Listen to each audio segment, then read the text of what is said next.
Quand on lit ces interviews, quand on écoute ces interviews, il y a une phrase qui répète tout le temps en ce moment, c'est: «Ah bah, la performance du fonds, c'est des puces, des puces, des puces, des puces», et regardons ce record de près parce que quand on ouvre le rapport, on découvre 3 choses. Première chose, d'où viennent ces 185 milliards? Alors le rendement du semestre, c'est 9,4%, ce qui est très bien, hein, sur 6 mois, porté par les actions à plus 13%. Mais le moteur, c'est pas forcément celui qu'on croit, en tout cas c'est pas Wall Street, puisque les actions d'Amérique du Nord, c'est comme ça que c'est, classé, hein, ont fait 11% sur le semestre, mais c'est surtout les actions Asie-Océanie qui ont fait plus 31%, donc 3 fois plus.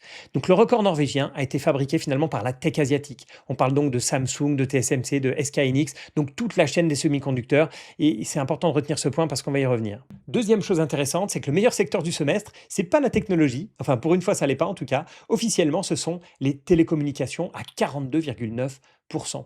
Donc vous vous demandez peut-être qu'est-ce qui peut arriver aux opérateurs télécoms pour monter de 43% en 6 mois. En fait, c'est tout bête. En regardant un peu dans leurs fichiers, j'ai compris que c'était Samsung qui était classé dans les télécoms. Donc finalement, le boom des puces mémoire, c'est ça qui gonfle un secteur qui a absolument rien à voir puisque les télécoms, a priori, ne sont pas les fabricants de puces. Donc moi, je trouve que c'est toujours un rappel. Attention aux classifications sectorielles. Parfois, on parle d'entreprises dans les classant dans la tech alors qu'en fait, elles font plutôt de la pub. Là, on voit Samsung classé dans les télécoms alors que c'est vraiment la partie mémoire, puce, fonderie, etc. qui a explosé. Mais bon, je trouve ça intéressant. Donc oui, pour la petite histoire, c'est les télécoms, mais il ne faut pas se leurrer. En fait, c'est vraiment la tech, évidemment, qui a fait exploser la perf de ces 6 premiers mois. Troisième chose, c'est que ce semestre, donc ces 6 premiers mois de l'année, il contient un trimestre négatif. Oui, si on se remet un petit peu dans le contexte de ce printemps, du premier trimestre, on avait une perte, en tout cas pour le fonds, là, de 1,9%. Et si vous vous souvenez, en mars, on parlait de correction sur la tech, on avait des doutes sur l'IA, etc. Donc finalement, le fonds a pris de plein fouet ces mauvaises nouvelles à l'époque. Et puis ensuite, on a eu